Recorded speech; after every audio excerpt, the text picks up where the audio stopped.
Bharatiya Janata party Telangana రాష్ట్ర శాఖ తరఫున తెలంగాణ రాష్ట్ర భారతీయ జనతా పార్టీ కార్యకర్తల తరఫున వారికి ప్రగాఢ సానుభూతి తెలియజేస్తూ వారి ఆత్మకు శాంతి చేకూర్చాలని చెప్పి వాళ్ళ కుటుంబానికి మనోధైర్యం కల్పించాలని చెప్పి ఆ భగవంతుని ప్రార్థిస్తూ ఈరోజు భారతీయ జనతా పార్టీ రాష్ట్ర అధ్యక్షులు రామచంద్రరావు గారు వారే స్వయంగా రావాలని అనుకున్నారు. అనుకోకుండా ఢిల్లీ నుంచి ఫోన్ రావడం వల్ల వెంటనే పక్కన మన శాసనసభ్యులు హరీష్ గారు, సిరిపూర్ కాగజ్నగర్ యొక్క శాసనసభ్యులు హరీష్ గారు కూడా రావడం జరిగింది. రాష్ట్ర అధ్యక్షుని యొక్క సూచన మేరకు నేను కూడా ఈరోజు రావడం జరిగింది. దీన్ని ఆత్మహత్యగా మాత్రం మేము మాతో పాటు ఇక్కడ ఈ ప్రాంతంలో మీరే విషయం ఎవ్వరు కూడా నేను ఆత్మహత్యగా భావిస్తలేము. హరీష్ గారు చెప్పినట్టు ఇది కాంగ్రెస్ పార్టీ నాయకులు చేసినటువంటి హత్యగా మాత్రమే భావిస్తున్నాం. భారతీయ జనతా పార్టీ కార్యకర్తలు ఎవరు ఆత్మహత్య చేసుకునే స్థితిలో ఉండరు ఎవరు కూడా. కానీ ఇక్కడ ఎంత అరాచకం చేస్తే, ఎంత హరాస్మెంట్ చేస్తే ఇటు పోలీసులు అటు కాంగ్రెస్ పార్టీ కార్యకర్తలు ఎంత హరాస్మెంట్ చేస్తే, ఎంత ఇబ్బందులు పడితే ఒక ధైర్యం ఉన్న నాయకుడు ఇవాళ ఆత్మహత్య చేసుకున్నాడో మనం అర్థం చేసుకోవాల్సిన అవసరం ఉంది.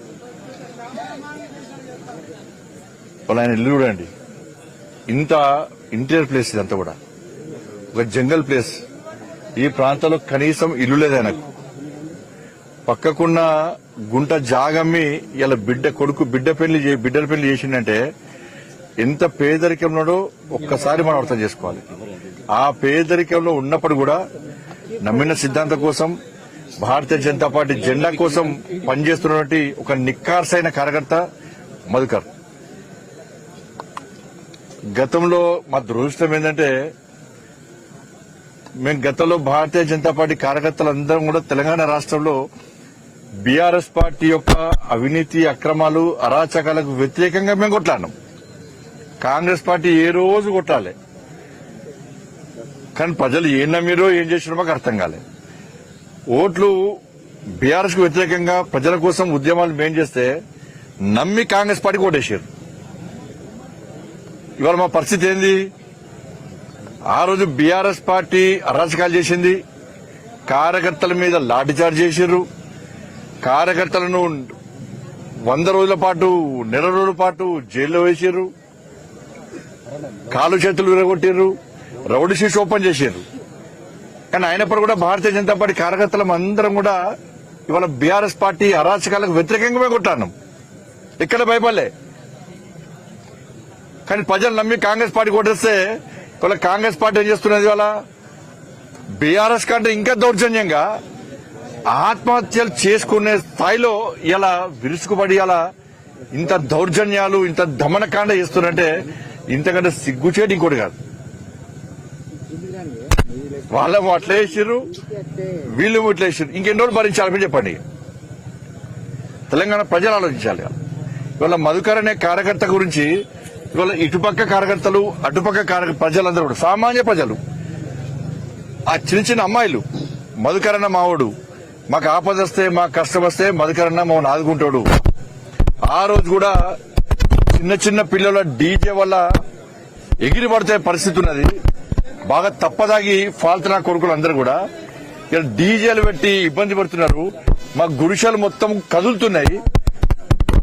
ఇంట్లో ఉండలేని స్థితిలో ఇవాళ మేము మధుకరణ చెప్తే, మధుకరణ పోయి ఇవాళ పోలీసులకు చెప్తే ఇలా దాన్ని ఆపాల్సిన పోలీసులు ఉల్టా కాంగ్రెస్ పార్టీ నాయకుల యొక్క ఒత్తిడి తలకి వాళ్ళ ఇంటికి వచ్చి పోలీసు అధికారులు వచ్చి ఇంట్లో అరేంజ్మెంట్ చేయడము, వాళ్ళ కుటుంబ సభ్యులను తిట్టడము, ఎస్సీ ఎస్టీ అట్రాసిటీ కేసు పెట్టడము, అత్యాచారం కేసు పెట్టడము. ఇదెక్కడ ఆలోచన అర్థం కాలేదు. ప్రభుత్వాలు గతంలో ఏమైంది? బీఆర్ఎస్ పార్టీ అధికారంలో ఉన్నప్పుడు గిట్నా చేస్తే ఇవాళ అధికారుల పరిస్థితి ఏంది? కోర్టుల చుట్టూ తిరిగేటువంటి పరిస్థితి వచ్చింది. ఏ ప్రభుత్వం శాశ్వతం కాదు. నేను మళ్ళీ చెప్తున్నా, మీరు ఏం చేసినా కూడా నెక్స్ట్ తెలంగాణ రాష్ట్రంలో ఏర్పడేది నరేంద్ర మోడీ గారి ప్రభుత్వం, భారతీయ జనతా పార్టీ ప్రభుత్వం అన్న విషయాన్ని ఒక్కసారి పోలీసు అధికారులు గాని, హరాస్మెంట్ చేసే కార్యకర్తలు, కాంగ్రెస్ పార్టీ కార్యకర్తలు, బీఆర్ఎస్ పార్టీ కార్యకర్తలు గుర్తుంచుకోవాలి. చుక్కలు చూపడతాం. మేము అరాచకం చేయమేము. ప్రజల్ని ఇబ్బంది పెట్టేటోళ్లను, ప్రజల ఆస్తులను దోసుకుంటోళ్లను ఎట్టి బస్సులో వదిలిపెట్టాం. గుర్తుంచుకోండి. చాలా మంది అనుకుంటారు, బీజేపీ చాలా రోజులు చెప్తారు, ఈసారి ఎట్టి వాళ్ళకి వచ్చేది భారతీయ జనతా పార్టీ ప్రభుత్వమే. ఇలా యూపీలో చూడండి, ఇతర రాష్ట్రాలు చూడండి, ఎట్లా పాలన అందిస్తాం. ఈ గుండాగిరి చేస్తోని, రౌడీజం చేస్తోని ప్రజల మాన ప్రాణ ధనాన్ని దోచుకుంటోళ్లను, ఆస్తులను దోచుకుంటోళ్లను ఏ విధంగా శిక్షిస్తున్నామో ఒక్కసారి ఉంచండి. అదే పరిస్థితి తెలంగాణ రాష్ట్రంలో రాబోతున్నది. దురదృష్టం ఏంటంటే భారతీయ జనతా పార్టీ కార్యకర్తలు ఎవరు కూడా ఆత్మహత్య చేసుకోము. నేను మళ్లీ అప్పీల్ చేస్తున్నా, భారతీయ జనతా పార్టీ కార్యకర్తలకు మీ ద్వారా అప్పీల్ చేస్తున్నా, ఆత్మహత్యలు చేసుకుంటే భారతీయ జనతా పార్టీ కార్యకర్తలు కాదు. ఇలా మధుకర్ అనే వ్యక్తిని కాంగ్రెస్ పార్టీ నాయకులు ఇబ్బంది పెట్టడం వల్ల, అరాచకాలు చేయడం వలన, ఏలన చేయడం వలన కూడా ఆత్మహత్య చేసుకున్నాడు. కానీ నమ్మిన సిద్ధాంతం కోసం పనిచేసేటువంటి కార్యకర్తలు. మరి బీఆర్ఎస్ పార్టీ ఎంత అరాచకాలు చేసింది భరించడం, కాంగ్రెస్ పార్టీ ఇంకా అరాచకాలు చేస్తుంది, ఇంకా భరించాలి. ఇంకా భవిష్యత్తులో కాంగ్రెస్ పార్టీ ఇంకా అరాచకాలు చేస్తుంది, పోలీస్ కేసులు పెడుతుంది, లాఠీ చార్జీలు చేస్తుంది, జైల్లో పంపుతుంది. కానీ అన్నిటికీ భరించి తెగించి కొట్లాడేటోడే భారతీయ జనతా పార్టీ కార్యకర్త. దాన్ని గుర్తుంచుకోవాలి. అరే నక్సలైట్ల ఎదురించి ఇలా అనేక మంది కార్యకర్తలు పోరాటం చేశారు. నక్సలైట్లు వార్నింగ్ ఇచ్చారు, సంపుతామన్నారు, డేట్లు చెప్పారు, ప్లేస్లు చెప్పారు, చాలా మంది కార్యకర్తలు బలిదానం అయిపోయారు. కానీ ఆ రోజు నుంచి ఈ రోజు వరకు కూడా అనేక మంది కార్యకర్తలు, నాయకులు నమ్మిన సిద్ధాంతం కోసం, భారతీయ జనతా పార్టీ జెండా కోసం పనిచేస్తున్నారు. ఇప్పటికీ భారతీయ జనతా పార్టీ కార్యకర్తల బాడీలో బుల్లెట్లున్నాయి, నక్సలైట్లు తీసిన బుల్లెట్లున్నాయి. భారతీయ జనతా పార్టీ ఇప్పుడున్న నాయకులు, అనేక మంది సీనియర్ నాయకుల యొక్క కాళ్ళు చేతులు విరిచి నక్సలైట్లు టెర్రరిస్టులు దాడి చేసిర్రు. నడవలేని పరిస్థితి, బాడీలో బుల్లెట్ పెట్టుకుని ఇప్పుడు కూడా పార్టీ కోసం ఇలా మురళీధర వారి బాడీ లోపల ఇప్పుడు బుల్లెట్ ఉన్నది, మురళీధర బాడీ లోపల. కానీ మురళీధర ఏ రోజు కూడా భయపడడానికి పోలే. ఇప్పుడు కూడా అదే జెండా కోసం పనిచేస్తున్నాడు. పార్టీ టికెట్ ఇచ్చినా ఇవ్వకుండా పార్టీ కోసం పనిచేస్తున్నాడు, సిద్ధాంతం కోసం పనిచేస్తున్నాడు. అనేక మంది నాయకులు ఇవాళ సిద్ధాంతం కోసం పనిచేస్తున్నారు. ఇది నిజమైన భారతీయ జనతా పార్టీ కార్యకర్తల దమ్ము ధైర్యం. ఇది కానీ వాళ్ళ స్ఫూర్తిగా మనం తీసుకోవాలి. వాళ్ళు మనకు ఆదర్శం ఇవ్వాల. ఇప్పుడు నాయకులు మనకు ఆదర్శం. బట్ అందుకే అప్పీల్ చేస్తున్నారు, ఈ ఆత్మహత్యలు అనేవి పరిష్కారం కావు.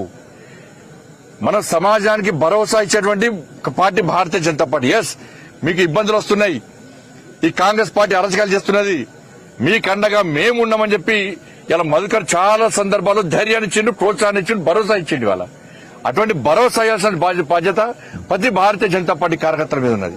దాన్ని మా భారతీయ జనతా పార్టీ కార్యకర్తలు గుర్తించాలి. ఆత్మహత్యలు చేసుకుంటే సమాజంలో కూడా భరోసా అవుతుంది. సమాజాన్ని కాపాడేది భారతీయ జనతా పార్టీ ప్రజలు భావిస్తున్నారు. మా కోసం కొట్టాలి భారతీయ జనతా పార్టీ కార్యకర్తలను ప్రజలు ఆలోచిస్తున్నారు. ఇటువంటి తరుణంలో ధైర్యంగా కొట్టాడాల్సిన బాధ్యత ఇలా కమిట్మెంట్ తో కష్టపడి పనిచేసే ప్రతి భారతీయ జనతా పార్టీ కార్యకర్త మీద ఉన్న విషయాన్ని గుర్తుంచుకోవాలి. 100% భారతీయ జనతా పార్టీ రాష్ట్ర నాయకత్వం అంతా కూడా కార్యకర్తలకు అండగా ఉంటుంది. ఇలా మధుకర్ కుటుంబానికి అండగా ఉంటాం. మధుకర్ కుటుంబాన్ని అన్ని విధాల ఆదుకోవాల్సిన బాధ్యత మా మీద ఉంది. సరే, అది బయట చెప్పాల్సిన అవసరం లేదు, అది బాధ్యత మాది. దాన్ని గొప్పగా చెప్పాల్సిన అవసరం లేదు. దాన్ని మేము బాధ్యతగా భావిస్తున్నాం. రాష్ట్ర అధ్యక్షుడు రామచంద్ర గారు కూడా తప్పకుండా భరోసా ఇవ్వమన్నారు. రాష్ట్ర పార్టీ పూర్తిగా మధుకర్ కుటుంబానికి, ఈ ప్రాంతంలో భారతీయ జనతా పార్టీ కార్యకర్తలకు అండగా ఉంటాం.